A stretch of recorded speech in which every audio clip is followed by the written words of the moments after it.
Sebab bila kita minum, kita rasa, kita akan cerita dekat orang dengan hati. Betul tak? Dengan hati yang ikhlas, kita bercerita, mesej tu akan sampai. Sebab itu, tuan-tuan, puan-puan hari ini, kalau boleh balik sekali lagi, sekurang-kurangnya bawalah 3 kotak susu. Kalau tak ambil platinum pun, bawa 3 kotak susu bawa balik. Balik sekali lagi terus minum. Bila minum, kita akan rasa. Saya rasa ni Kak Wah ni, dia jatuh cinta dengan susu Liku Plus ni kerana produk ke? Kerana plan ke? Kerana orang cakap ke? Kerana apa? Semua jatuh cinta. Lah ni, permulaan. Jatuh cinta dengan saya? Okey. Permulaan kita jatuh cinta tu dengan produk tu sendiri. Okey? Sebab tu saya minta kalau balik sekali lagi, jangan balik tangan kosong. Bila balik tangan kosong, kita rasa rugi. Okey? Sebab hari ini saya nak bagi tahu testimoni saya. Dulu saya tak boleh bangun. Saya kena spinal spondylosis ataupun sempitan saraf. Okey, saya kena di bahagian C, iaitu C2, C3, C4, C5, C6. Tengkok saya tak boleh pusing. Ke kiri tak boleh, ke kanan tak boleh. Nak kena jalan ke mana-mana pun kena pakai support collar. Macam tu, keras je. Bila orang panggil, ya. Macam robot kan? Kena macam tu. Jadi nak bangun pagi-pagi tu kena ada orang tolong angkat. Tak boleh bangun. Kena bantu. Kalau kita bangun sendiri tak boleh. Bayangkan kehidupan saya yang dulu gelap gelita. Saya rasa duit saya yang tak simpan, dulu saya kejar dunia. Cari duit, simpan untuk siapa pun tak tahulah. Kan? Sebenarnya duit tu kalau kita ada pun kesihatan kita tidak boleh dijual beli dengan wang ringgit. Bila saya sakit, saya rasa dunia ni gelap. Sebab itu saya nak berkongsi hari ini, just nak kongsi. Okey? Saya sebelum ni saya memang orang kata apa? Aktif. Kan? Bila orang cakap itu ini suplemen apa, semua tak mau. Kenapa? Kita rasa kita sihat. Tetapi Allah bila nak uji kita sekejap saja. Jadi pada ketika tu bila saya sakit tak boleh bangun, saya memang betul-betul frust lah. Jadi bila frust tu, saya pergi doktor nak suggest untuk saya buat operation. Tapi tuan, bila buat operation, doktor cakap 50-50. Takut tak? Sebab saraf tengkok tu saraf jantung. 50-50. Saya kata doktor, tak boleh ke 90%? 80% doktor kata tak boleh sebab saraf puan ni saraf tengkok. Saraf tengkok ni ibarat ibu pejabat lah kat situ. Kat tengkok kita ni kan, dia macam traffic light. Ini hantar ke mata, ini saraf ni hantar ke otak, ini hantar ke jantung. Saya punya saraf yang masalah tu saraf ke jantung, mata, otak. Jadi bayangkan bila saraf tengkok ni dia sangat-sangat penting. Jadi saya pun tak berani buat operation. Lepas tu doktor cakap tak apa puan, kalau puan tak nak buat operation, dia ada satu lagi cara, iaitu buat radio frekuensi. Radio frekuensi itu adalah teknologi moden yang tak guna pisau, dia guna jarum. Saya pun tak tanya apa benda hang nak cucuk aku tu, hang guna jarum tu apa benda. Saya pun terus ya saya nak ambil yang kedua tu. Saya tak nak operate. Bila operate 50-50 saya nak ambil yang kedua, iaitu radio frekuensi. Bila saya operate, bila saya buat radio frekuensi tu, yang pertama sekali dia bius kita lah tak senang. Dia memasukkan ubat kan, masukkan jarum, masuk disk kita tu, masukkan ubat. Saya dibius, dia bagi menengok, dia cucuk lah, masukkan ubat. Sebenarnya ubat itu steroid. Kan? Steroid tu dia nak bagi kita hilang sakit. Jadi saya hilang sakit. Bila habis buat tu macam putih tok puang, saya terus rasa macam lega, sihat. Kan? Jadi sebenarnya lama kelamaan saya sihat, saya lah ke sana ke sini ke sana. Bila kita sihat, memang kita buat roncor berat apa semua kan. Tetapi after 1 tahun saya sakit yang teruk, yang double lagi, angkat tangan dah start benda tak boleh. Lepas tu saya komplain dekat doktor buat lagi kali kedua, saya tahan 6 bulan je. Lepas tu saya buat kali ketiga, saya buat dekat Dr. Anwar dekat Seberang Jaya, tahan 3 bulan. Lepas tu doktor fisioterapi, saya fisioterapi wajib kena buat juga 3 kali. Bila saya buat fisioterapi tu, doktor fisioterapi tu cakap, puan jangan buat lagi radiofrekuensi ni. Radiofrekuensi ni dia masukkan steroid. Steroid tu dah ada. Jadi saya tak boleh buat traction ataupun renggangan tulang. Tulang puan mudah reput. Nombor 2, buah pinggang puan mudah rosak. Jadi saya pun mula takut. Jadi saya pun stop. Jadi saya tanya doktor kalau saya tak buat yang ni, apa perlu saya buat? Doktor cakap, puan perlu bantu untuk fisioterapi, wajib juga seminggu 3 kali. Lepas tu kita perlu buat rendam dalam air dalam kolam kan. Tapi jangan berenang lah, kalau berenang melibatkan tengkok pusing. Air dekat sini, dia kata. Lepas tu daripada situ, yang ketiga, puan wajib buat fisioterapi 3 kali, rendam air, dan saya kena minum susu. Nampak tak? Daripada sini, itulah yang saya nak cerita bagaimana orang kata saya buat susu ni kenapa. Saya cerita sikit sejarah. Okey, bila doktor cakap saya kena minum susu, saya cakap kat doktor, saya tak lalu susu.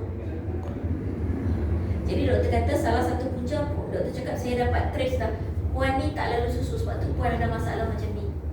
Okey, sebenarnya kita wanita kena minum susu. Puan minum susu tak? Minum, bagus. Orang yang minum susu bagus. Kalau orang yang tak minum susu, sebenarnya doktor cakap susu itu wajib wanita minum. Kerana bila kita tak minum susu, setiap bulan wanita dah keluar period kan. Period itu adalah darah. Keluar darah, keluarlah kalsium. Kita tak minum suplemen, kita tak makan susu. Jadi di sinilah yang menyebabkan puncanya puan sakit bersangkutan tulang ni. Jadi daripada situ saya yang tak lalu susu ni pun saya paksa minum susu. Kok hidung minum juga susu. Tapi bila daripada situ, bila saya minum susu, saya tak lalu pun saya minum. Sehingga kanlah saya komplain kat doktor, ada susu lain tak yang lebih murah? Saya cakap kat doktor, saya buat fisioterapi seminggu 3 kali 300. Kan? Susu 1 tin seminggu saja 199, 200 lah.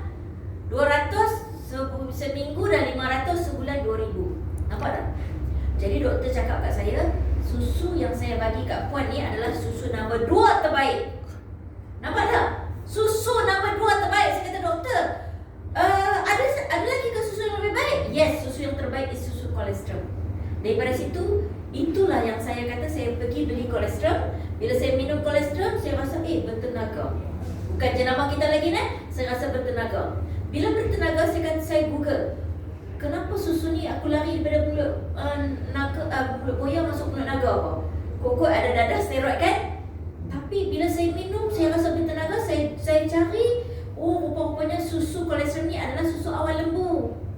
Anak lembu tak ada minum, kita dah ambil. Okey, jadi dekat situ kalau kita tengok mula-mula lembu melahirkan anak, dia tak boleh bangun kan?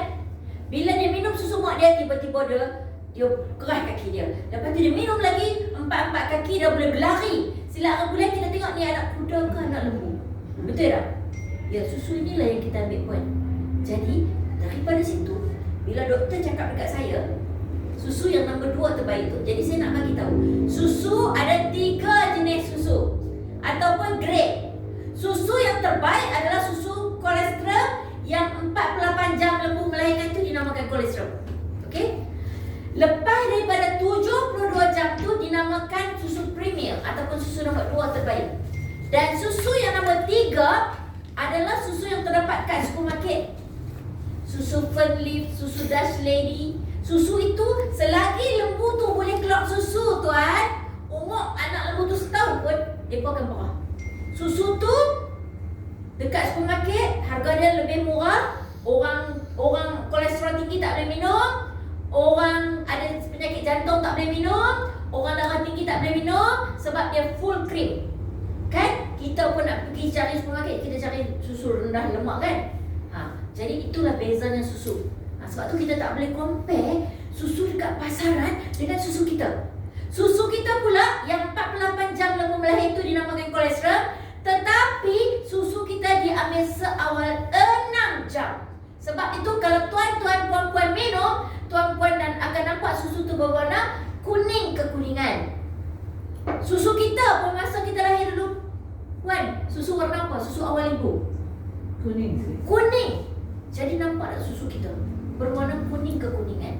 Dah minum susu tak tadi? Dah. Okey. Jadi di sini di sini saya nak bagi tahu. Bagus tak susu ni? Bagus. Sangat-sangat bagus.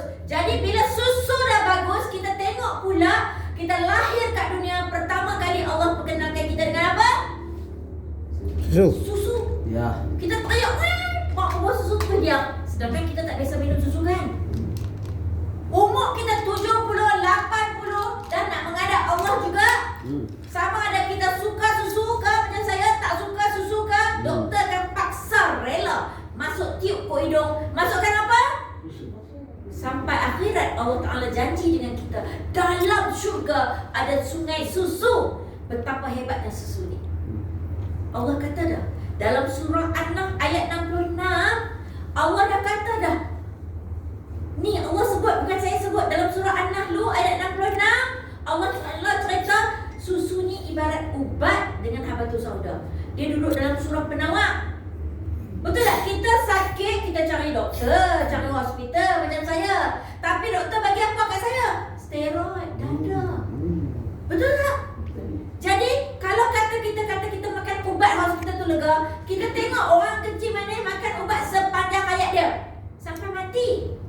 Sedangkan susu ini Allah tulis dalam Al-Quran. Susu ni ibarat ubat. Dia merawat kita secara alami, secara semula jadi.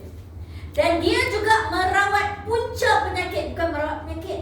Kalau dia merawat penyakit, susu ni khas untuk kencing manis je, untuk gaut saja. Tidak, susu ini merawat punca penyakit. Sebab apa? Susu ni dia bagi membaik pulih immune system. Susu ni dia bagi membaik pulih sistem badan kita. Dalam badan kita ada sistem. Kalau sistem badan kita tak sihat, sistem badan kita sakit, sistem badan kita tak berfungsi, organ badan kita masalah.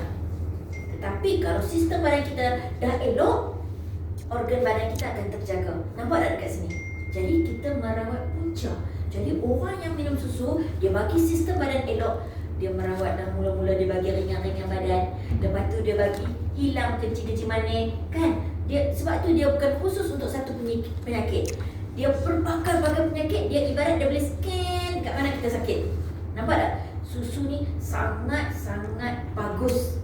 Allah kata dalam surah An-Nahl ayat 66 tu, Allah kata lembu ni dia tak makan macam kita. Dia tak makan nugget KFC macam kita. Dia hanyalah makan rumput. Daripada rumput tu dia proses benda-benda kotor semua buang melalui air kencing. Daripada rumput itu dia proses menjadi hampas, dia ditarik, buang. Daripada rumput itu juga dia proses menjadi saluran darah. Dan daripada saluran darah tu dia proses menjadi daging. Kita semua boleh makan. Tetapi ada satu lagi saluran yang sangat-sangat bersih, iaitu saluran susu. Yang keluar daripada kelenjar tu, yang kita pun tak tahu, yang Allah bagi. Kan? Jadi inilah yang kita kata keajaiban yang Allah bagi. Kalau kita makan suplemen lain, suplemen itu manusia buat. Betul tak? Kalau kita biasa jual suplemen kan, suplemen tu manusia buat. Tetapi bayangkan tuan-tuan puan-puan, suplemen kolesterol ini adalah suplemen yang Allah bagi komplit. Doktor sendiri pun tak boleh nak bagi tahu suplemen yang ada di dalam susu kolesterol ini complete everything. Dan doktor pakar sendiri pun buat kajian, tiada makanan yang boleh menandingi kehebatan susu. Sebab itulah kita, kalau kita sakit, kita tak makan makanan, kita dalam beg tak larat kan. Tetapi kalau kita minum secawan susu, dia dah bagi tenaga. Gizi makanan dia cukup seimbang. Nampak? Sebab itulah inilah yang kita kata kehebatan susu. Allah dah tulis pasal susu kat kita. Dan daripada situ pula kita tengok peristiwa Isra Mi'raj ketika Nabi dalam keletihan. Dia dah melawat satu tempat ke satu tempat, dia dahaga, dia letih. Dia dihidangkan oleh malaikat Jibril susu, madu dengan arak. Kalau Nabi pilih arak ketika tu, mungkin kita sampai sekarang boleh minum arak, betul tak? Nabi tak pilih arak. Kalau Nabi ketika tu dia letih, dia pilih susu. Kerana apa? Allah sebut dalam Quran, susu ada keharmonian, susu ada tenaga. Nampak tak? Nabi letih pun pilih susu, Tambahlah kita daripada zaman muda sampai tua kerja je kan. Perlu tak susu? Perlu. Yes. Sangat-sangat. Kami perlukan susu. Yes. Jadi dekat sini susu sangat-sangat bagus. Kita gabungkan pula dengan ekstrak kurma. Bukan buah kurma. Kalau buah kurma, orang kecil mana tak boleh makan lah. Sebab kurma dia celup dalam rakyat pula. Angkat, cantik, shiny, merali. Kita pun pilih lah kan. Orang kencing manis makan lebih 3 biji, kencing manis dia naik. Tetapi kita ekstrakkan. Ekstrakkan tu apa? Kurma yang banyak. Dia buang segala bau, buang segala rasa, buang segala warna, dan buang segala gula pun tak ada. Yang tinggal hanyalah pati ataupun zat sahaja. Ya, nampak tak? Jadi dekat sini kurma juga Allah sebut dalam Quran 26 kali. Nampak? Sesuatu benda yang tersebut dalam Al-Quran dia sangat-sangat ajaib. Betul tak? Betul. Ya. Jadi dekat sini kalau buah zaitun, buah delima Allah sebut sekali. Tapi kurma Allah sebut 26 kali. Nampak tak? Jadi bukan kata sekadar Allah sebut 26 kali. Kalau kita tengok Maryam, Nabi Maryam melahirkan Nabi Isa, kan? Waktu dia tak nak makan apa tu, dia hanya pegang pohon kurma, dia hanya makan kurma tetapi dia boleh melahirkan. Betul tak? Cukup tenaga. Dan pada ketika tu nurse pun tak ada macam zaman kita. Darah-darah kotor, darah-darah beku. Semua kurma tu membantu tolak segala darah tersumbat. Sebab tu kurma bagus. Kurma bagus untuk detox, kurma bagus untuk minda, kurma bagus untuk cuci darah. Nampak tak? Kurma bagus untuk tulang. Jadi sebab itulah kita doktor pakar buat kajian. Kurma sebenarnya, doktor pakar buat kajian, kurma sebenarnya kaya dengan potasium, kaya dengan magnesium yang diperlukan oleh badan kita daripada hujung rambut sampai hujung kaki. Sebab itu tidak heranlah kurma orang India suka, orang Melayu suka, orang Cina suka, tak kira bangsa apa, semua suka kurma. Betul tak? Betul. Ya, sebab kurma sangat-sangat hebat. Jadi dekat sini bila dua benda ni digabungkan, dia menjadi wow, luar biasa dahsyat dia. Kenapa? Kerana 1400 tahun dahulu Nabi kita setiap pagi dia akan rendam 7 biji kurma ajwa dengan susu suam. Jadi sebab tu tak heran beribu-ribu testimoni termasuk dengan saya. Saya dulu tengok tak boleh pusing lah, dia boleh pusing kiri, boleh pusing kanan, dan lah ni boleh jalan main tak main dah. Tak heran depan mata tuan-tuan puan-puan. Tapi walau bagaimanapun testimoni orang lain beribu-ribu. Sebab apa? Sebab bagi saya satu saja. Nabi ni kekasih Allah, betul tak? Bila kita buat, Nabi dia akan buat sesuatu benda yang baik untuk kita contohi. Dia tak akan buat benda jahat untuk kita ikut. Jadi bila Nabi kekasih Allah, kita buat apa yang Nabi suka, Allah suka dekat kita. Bila Allah suka kat kita, dia tarik dah penyakit dalam badan kita. Satu-satu dia tarik. Mula-mula dia tarik bagi ringan badan.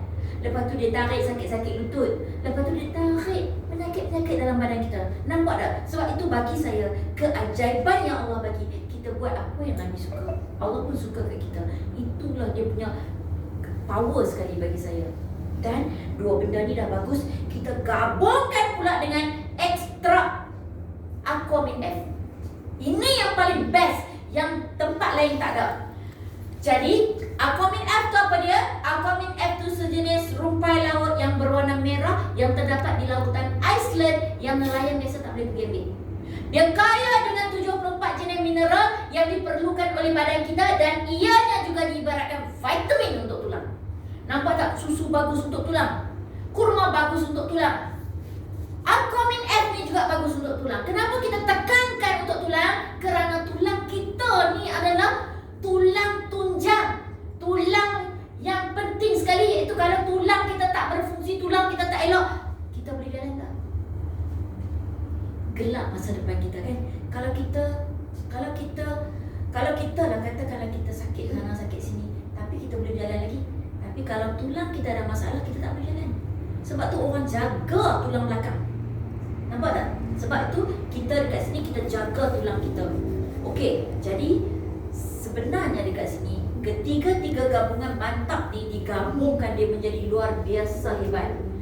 Aquamin F ni juga dia terdapat di lautan Iceland. Jadi sesuatu benda yang terdapat di tempat yang dalam, dia sangat-sangat berkualiti tuan. Kalau kita terjun sungai pun, saya nak tanya, tuan biasa terjun sungai tak? Biasa. Tuan biasa menyelam tak ke lubuk sungai? Tak biasa, sebab orang yang pakar dia boleh turun kan? Orang tak pakar dia naik balik, betul tak? Jadi kalau orang yang pakar pun turun dekat lubuk sungai tu, yang ada cuma batu dengan pasir je, dia takkan ada pokok, dia takkan ada rumput, even lumut pun tak boleh hidup, kan? Jadi bayangkan tuan, Aquamin F ni terdapat di lautan yang paling dalam dunia. Daripada mana mai mineral 74 jenis mineral ni? Dia daripada gunung ganang, bukit bukau, dia mengalir ke sungai. Daripada sungai dia pergi ke mana? Dia akan pergi ke laut. Daripada laut dia akan pergi ke mana? Dia akan pergi ke dasar yang paling dalam. Sebab itulah Aquamin F ni hidup di situ. Dia serap segala nutrient tu. Jadi zat galian ini, iaitu mineral ini, Aquamin F ni, dia kaya dengan 74 jenis mineral. Dia ni adalah, orang kata dia dapat mengenal pasti yang baik. Zat yang baik dia tolong serap untuk badan kita, yang tak elok dia tolong buang. Dan Aquamin F ni juga, dia adalah ejen penyerapan. Bila kita bubuh dalam susu kita, dia adalah ejen penyerapan. Dia ibarat sesuatu benda, suplemen yang kita makan, yang kita consume, tiba-tiba kita beli beribu-ribu tak jadi. Kita minum-minum tak menjadi. Jangan salahkan suplemen tu, tapi salahkan diri kita tuan yang tak cukup mineral. Bila tidak cukup mineral, tidak berlaku penyerapan.